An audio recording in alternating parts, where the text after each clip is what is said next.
You know that land you inherited from your grandfather? I sold it to Harper for $50.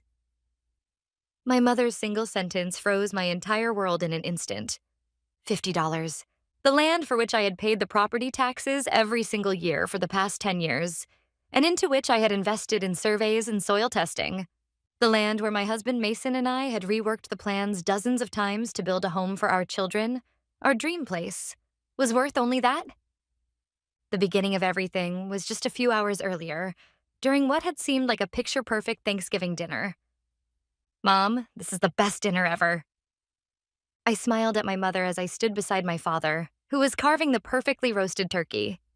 The table was filled with dishes prepared just for this day, and the fire in the fireplace cast a warm glow over the room. No one yet knew that this peaceful moment was merely the calm before the storm. Yes, it truly is. Having everyone together is what makes it perfect. My mother said that with a smile, but for a moment that smile seemed to flicker with a shadow.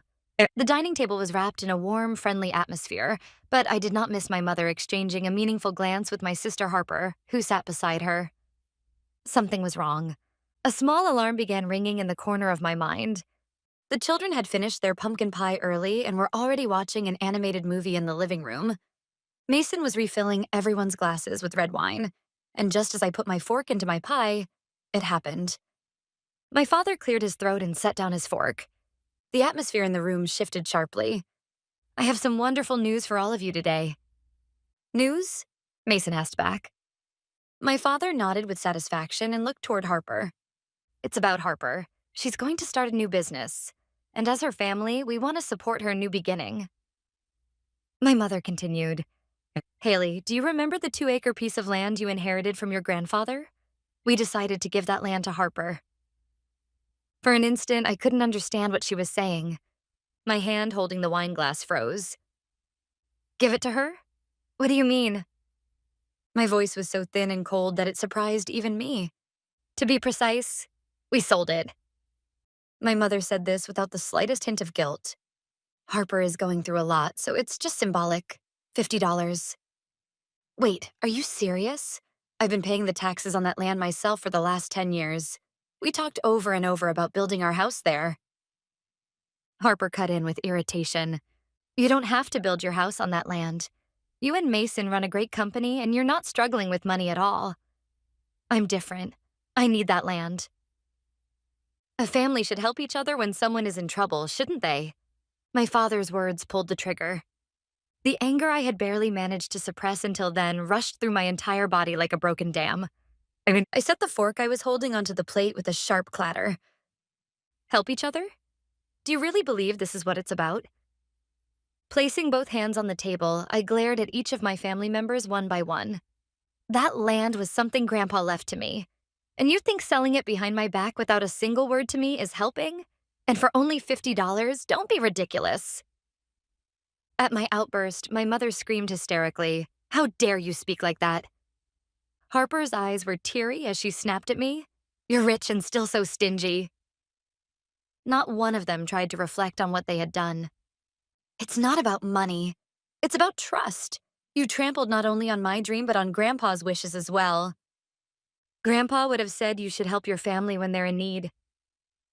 I was stunned hearing my father's one-sided words. Ah, it's useless. Nothing I say will ever reach these people. The heat in my head cooled in an instant. I quietly rose from my chair. Enough. Now I truly understand what kind of people you all are. My voice was eerily calm, devoid of any trace of emotion. The lavish dinner left on the table looked nothing more than bitter remnants. Mason, we're leaving. Get the kids ready. I turned my back and spoke only to my husband. I did not look back at the family who stared at me as if frozen in place. The Thanksgiving dinner came to an end in the worst possible way. The car ride home was wrapped in a heavy silence.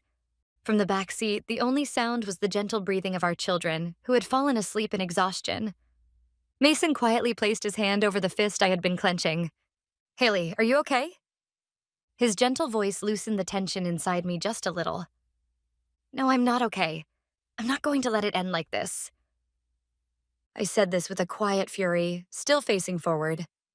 The city lights streaming past the window blurred before my eyes. Mason. I took a breath, strengthening my resolve. Do you remember when we bought that gravel road leading to the land because Dad and Mom were acting strange 2 years ago? Yeah, of course I remember. Mason nodded.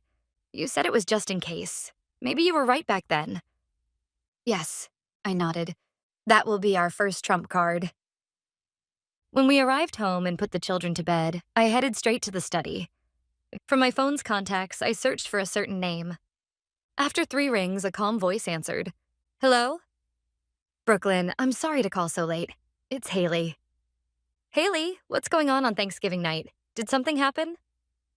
Brooklyn has been my best friend since college. A few years ago, when Mason and I founded our design firm, me as an interior designer and Mason as an architect, I asked her as a lawyer to support us. Now she is our company's trusted legal advisor. There was tension in Brooklyn's voice. Yes, and in the worst way. The time has finally come. I told Brooklyn everything that had happened at the Thanksgiving gathering. My parents' betrayal, Harper's demands, and the insulting price of $50. Brooklyn listened to everything in silence and then spoke calmly and firmly. It's the worst case scenario among the possibilities I imagined. But stay calm, Haley. You're not alone. I'll check the title records first thing tomorrow morning. I nodded quietly at her words. Around that time, Harper was probably smiling at her phone screen. A new post had appeared on her Instagram, alongside a cheerful caption, starting a new business, making my dream come true in the best location. #Airbnb, #girlboss, #loving nature, was a photo of that land. In the comments, ignorant of the situation, her friends wrote innocent congratulations, like, congrats. The next day, Brooklyn contacted me as promised. Her voice was calm and filled with certainty, completely different from last night. Haley, just as expected, the land is still jointly owned by you and your father. Without your notarized signature, any sales contract they claim to have made is nothing more than a piece of scrap paper. Legally, it means absolutely nothing. I felt relief wash over me at Brooklyn's report. I see. Thank you. What should we do next? This situation works overwhelmingly in our favor. As for our next move, I'll send a certified letter to clearly state our position. We will notify them that the sales contract is invalid, and that the private road leading to the land is solely owned by you and unauthorized passage is prohibited. That will be our first jab. Give me a few days to prepare. Yes, please do. I won't hold back anymore. Brooklyn responded firmly to my resolve. All right. By the way, I checked Harper's Instagram. That could serve as undeniable evidence of unlicensed business activity, so I'll preserve everything. You don't need to worry about anything. Just stand tall. A week had passed since Thanksgiving when my phone rang. It was Brooklyn. Everything is ready, Haley. I have sent the certified letters to your parents and Harper's addresses. They should arrive by tomorrow. Thank you, Brooklyn. This is finally the starting line. Yes, the ball is in their court now. Let's see how they react. The following afternoon, my mother called with a frantic, almost desperate force. The moment I answered, a piercing scream hit my ears. Haley, what on earth are you thinking? We got a letter from a lawyer. Are you planning to sue us? There shouldn't be a single word about suing, Mom. We simply notified you of the legal facts. I replied calmly. Legal facts? It says things like the sales contract is invalid and the ownership of the access road belongs to Haley. All this nonsense. This is intimidation. From the other end, I could hear my father's panicked voice. Calm down for a moment. How am I supposed to calm down? My mother screamed. We're family, aren't we? And yet you treat us like strangers. You're the ones who started treating me like a stranger. My mother was left speechless at my cold remark. In that moment of silence, Harper's voice suddenly burst in from the other end of the line. You're so mean, Haley. Do you hate seeing me happy that much? I've already taken the reservation money. What am I supposed to do now? Reservation money? So Brooklyn was right. She had already acted on her plan. Harper, do you even understand what you're doing? Did you get the proper permits for that business plan? Shut up. It has nothing to do with you. Just withdraw that stupid letter right now. If you don't, I'll cut ties with the family. She hung up the phone violently after screaming her ultimatum. I let out a long breath and immediately called Brooklyn. Just as we expected, And we got something important: reservation money. Harper is already collecting payments. She is? That could qualify as a serious act of fraud. I bit my lip at her words. Harper was already stepping over the line of the law. Did she even understand the weight of the crimes she was starting to commit? For the next few days, there was no contact at all from my parents or Harper, and an eerie silence settled in, as if the calm before a storm. But there was no way they had given up. While staying in touch with Brooklyn, we carefully watched for their next move. A few days after sending the certified letter, Brooklyn sent me a video file. "Haley, look, this was recorded this morning." When I opened the file, the familiar entrance to the gravel road came into view. There, a pickup truck driven by Harper's boyfriend appeared, ignoring the warning signs as it entered the property. In the truck bed were stakes and ropes, construction materials. Harper was in the passenger seat. Unbelievable. They're completely ignoring the warning. Beside me, Mason stared at the screen with a grim expression. "Yeah, this is clear trespassing. It's undeniable evidence. Brooklyn was right. Installing that camera just in case was the right move." "Yes, but still, they would actually go this far?" My voice trembled with anger.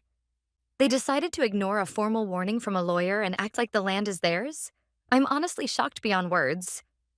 Seeing Harper strutting around confidently on the screen filled me not just with anger, but with a deep sense of contempt. This wasn't a family issue anymore. It was simply a crime. I will never forgive this. Glaring at the screen, I made that vow with absolute conviction. Mason gently wrapped his hand around my clenched fist. There was no hesitation left in me. If they chose that path, then we would simply fight back with everything we had. My anger wasn't just about losing the land. After my grandmother passed away, neither my father, nor my mother, nor Harper ever bothered to visit my grandfather living alone in that house. The only ones who visited him every weekend, kept him company, and helped maintain the garden were Mason and me. "Haley, I want to entrust this house and land to you." Sitting with me on the sunlit porch, my grandfather had said that many times as he held my hand. I would never allow their selfish desires to defile that warm promise and my grandfather's wishes. Even so, why had Harper become so desperate? Despite flaunting a glamorous life on social media, she was willing to drag the whole family into this fight just to get the land. Her obsession felt unnaturally intense. When I told Brooklyn about that small sense of unease, she immediately started investigating. A few days later, what she discovered was far worse than I had imagined. Harper had been living with her gambling-addicted boyfriend, drowning in the massive debts he had accumulated and struggling to cover their daily expenses. To her, that land was not a place to fulfill her Airbnb dream, but her last trump card, something she could convert into quick cash. My hand tightened around my phone. We could have filed a lawsuit immediately, but before doing that, I believed they needed to face reality. Just once. They had to understand how reckless and illegal their actions truly were. "Come to the lawyer's office this Saturday at 10 in the morning," I told my father on the phone in a tone that allowed no refusal. "Brooklyn will be present as well. Harper and her boyfriend must come with you. This is the last opportunity for us to communicate our demands directly. If we cannot resolve things here, the next step will be a formal lawsuit. Tell them this is the final notice." On the appointed day, the meeting room was filled with an icy tension. Mason, Brooklyn, and I sat on one side, while across from us were my parents with stiff expressions, a sulking Harper, and her boyfriend sitting with his arms crossed, glaring at us in an intimidating manner. Brooklyn placed the stack of documents she had prepared on the table and began calmly. "Let me be blunt. The sales contract you attempted to execute for the land is legally invalid. The land is jointly owned by Haley and her father, and any contract without Haley's signature is nothing more than a worthless piece of paper." "That can't be." My father growled as he glared at Brooklyn. Beside him, my mother tugged anxiously at his sleeve, her face pale. "Darling, didn't you say you checked everything? You told me there wouldn't be any problem even without Haley's permission." Her trembling voice was laced with unmistakable blame. You could see the panic spreading between them as they realized just how poorly planned their scheme had been. Brooklyn pressed on. "Furthermore, regarding the Airbnb business Harper intends to run, operating without a permit and collecting reservation money in advance may constitute fraud. And please look at the surveillance footage. This is clear evidence of trespassing." When Brooklyn turned the laptop screen toward them, Harper gasped at the sight of herself on the video. But her boyfriend scoffed. So what? You're the one being ridiculous by dragging a lawyer into a family matter. You're wealthy anyway. Giving Harper a piece of land or two shouldn't matter to you. I spoke quietly at his arrogant words. Very well. Then let's talk about this as a business matter. If you want to use that land, you will need the right to pass through the private road, which is the only access route. We are willing to sell that access right to you for $69,000, payment in full. $69,000? Harper shrieked. It's just a gravel road. Don't be stupid. You're the ones being stupid. I looked Harper straight in the eye. I don't want to hear that from people who tried to steal my 10 years of work and Grandpa's promise for $50. The discussion collapsed completely. They refused to acknowledge their wrongdoing until the very end, and instead began insulting me, calling me cold and greedy. That will be enough. I stood up quietly. Any further discussion is meaningless. Brooklyn, proceed as planned. Brooklyn nodded and said in a chillingly steady voice, All right, then everyone, we will see you in court. That sentence seemed to sever the last threads of their self-control. My father slammed the table and shouted, Don't you dare! This is ridiculous! My mother collapsed into tears as she began pleading with me. Haley, please think this through. We're family, aren't we? Harper shrieked, hurling insults at me. You're the worst! I said nothing more and turned my back on them. Mason placed a hand on my shoulder and we walked together toward the exit. Their screams and sobs pierced my back, but my heart was strangely calm. The following week, Brooklyn officially filed the complaint with the district court. The claims included confirmation of land ownership, a petition for division of co-owned property, and a damages claim against Harper and her boyfriend for trespassing. The true legal battle had begun. News of the lawsuit spread through our relatives almost instantly. It was the result of my parents and Harper presenting themselves as victims, selectively weaving a narrative that favored them. Aunts and uncles called me one after another to criticize me. Suing your own parents and sister? Something is wrong with you. If you would just compromise a little, everything would be resolved peacefully. None of them cared about the taxes I had paid for 10 years. To them, I was nothing more than a cold, successful woman who disrupts family harmony. Pay them no mind, Haley. Brooklyn said this while flipping through a mountain of documents. They're speaking from emotion. We will speak only with facts in court. A few weeks later, a written answer arrived from the opposing side's attorney. The contents were so absurd they made me feel more stunned than angry. It claimed that Harper had sought business advice from her kind older sister, Haley, only for Haley to refuse help out of jealousy and impose unreasonable demands. As for my parents, they even asserted that, due to their advanced age and declining judgment, it is possible that Haley manipulated them into setting the land as joint ownership through cunning persuasion. This is awful. It's practically fiction. Mason muttered that bitterly as he held my shoulder. Yeah, but this is their strategy. They're trying to paint us as villains and gain the judge's sympathy. I analyzed things calmly. But emotional stories are powerless in front of objective evidence. From there, our real counterattack began. Following the discovery procedure, Brooklyn began revealing our evidence one card at a time. First, the certified copy of the title deed clearly listing my father's and my names. Next, 10 years' worth of property tax payment certificates and a stack of receipts showing the costs of surveys and soil inspections. Then, multiple files of surveillance footage, each with timestamps, showing Harper and her boyfriend trespassing. Brooklyn also sent screenshots of Harper's Instagram post about receiving reservation money, as well as a credit report proving that her boyfriend had taken out loans from several consumer finance companies. The opposing law firm fell silent. They were likely overwhelmed by the difference between the story their clients had told them and the facts we presented. Before we knew it, the day of the trial arrived. The atmosphere in the courtroom was tense. As expected, the defense attorney chose a strategy that appealed to emotion, calling my mother as their first witness. With tears streaming down her face, my mother described me as a cold daughter who became successful and stopped caring about her family, and Harper as a poor sister whose dreams were crushed by her jealous sibling. Relatives in the gallery began crying, and for a moment it felt as if the entire courtroom had turned against me. A cold unease wrapped around my heart. But that mood was shattered by Brooklyn's calm cross-examination. Ma'am, Brooklyn spoke gently, but her eyes were sharp as she looked at my mother. let me confirm a few facts. Were you aware that Harper was carrying $90,000 in debt caused by her partner's gambling? What? My mother's eyes widened. That's... And were you aware that Harper had already collected tens of thousands of dollars in reservation fees for her planned Airbnb business, despite having no permits and therefore conducting illegal operations? The color drained rapidly from my mother's face. She couldn't answer. Her trembling lips repeated only, I don't know.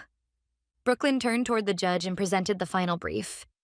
Your Honor, the defendant's claims are nothing but fabrications and emotional appeals. In contrast, please review the evidence we have submitted. 10 years of property tax payments, substantial receipts proving investment into the land, and clear footage of the defendant's trespassing. The facts are undeniable. The plaintiff, Haley, is the rightful heir who honored her grandfather's wishes and has lawfully and faithfully protected the land. When Brooklyn finished her powerful argument, the courtroom fell completely silent. The judge looked between the mountain of objective evidence and the now speechless mother and Harper, then finally opened his mouth with gravity. I will now deliver the verdict. His voice rang through the courtroom like a gong announcing the end of our long battle. The sales contract claimed by the defendants is recognized as invalid due to the lack of consent from the plaintiff, Haley. The ownership of the land in question is recognized as belonging to the plaintiff, Haley. The judge's calm reading of the verdict announced our complete victory. Furthermore, the court ordered my father to sell his co-ownership share to me at a fair market price and ordered Harper and her boyfriend to pay damages for trespassing. When the court declared the session adjourned, my mother and Harper broke down in tears, and the relatives in the gallery lowered their heads awkwardly before hurriedly leaving the courtroom. Mason, Brooklyn, and I exchanged firm handshakes and quietly left the room. There were no words left to say to those people. Several weeks after the verdict, on a cold, rainy afternoon, my parents came to my design office together. Gone was the dignity and resilience they once carried. They looked painfully small, crushed by the weight of the courtroom's reality. My father, sinking deeply into the sofa in the reception room, spoke in a strained voice. Haley, I am truly sorry. Beside him, my mother, her face wet with tears, lifted her head and said, We were not ourselves. We didn't think about your feelings at all. We are so, so sorry. According to my father, Harper had finally realized the magnitude of her wrongdoing and was spending her days in regret and self-reproach. While looking out at the gray cityscape beyond the window, I answered quietly, I accept your apology. But Dad, Mom, trust is like glass. Once it shatters, it can never return to what it was. They said nothing. They could not even lift their heads. That was my final answer to the people I once called family. Years later, on that land stood the home Mason and I had dreamed of, a house filled with light. Through the large windows overlooking the forest, I could hear the laughter of our children running in the garden. This home, filled with every detail I insisted on as an interior designer, was the embodiment of our happiness. Meanwhile, my parents had begun to suffer from poor health, worn down by stress. When the truth came to light during the trial, the relatives who once sided with them and criticized me turned away from them as quickly as changing a mask. My parents faced not only legal defeat, but the harsh reality of being isolated from the community. An aunt told me that my mother, who once loved hosting parties, hardly leaves the house anymore. Harper ended up bearing not only the damages, but also the gambling debts that had belonged to her boyfriend. When the trial destroyed everything, her once arrogant boyfriend disappeared somewhere, fleeing debt collectors, leaving all legal responsibility on Harper as the joint tortfeasor. I heard through the grapevine that she now works day and night at multiple part-time jobs. Her dream of becoming an Airbnb owner on that beautiful piece of land had literally evaporated into nothing. Sitting on the porch's rocking chair, I took a sip of hot coffee. I live peacefully with my family today on this land my grandfather entrusted to me. I no longer look back on the past. My future is here, with this home I love and with the husband and children who believed in me and fought beside me through everything. Justice, at times, arrives quietly and inexorably. And here in this place, I will continue to prove that.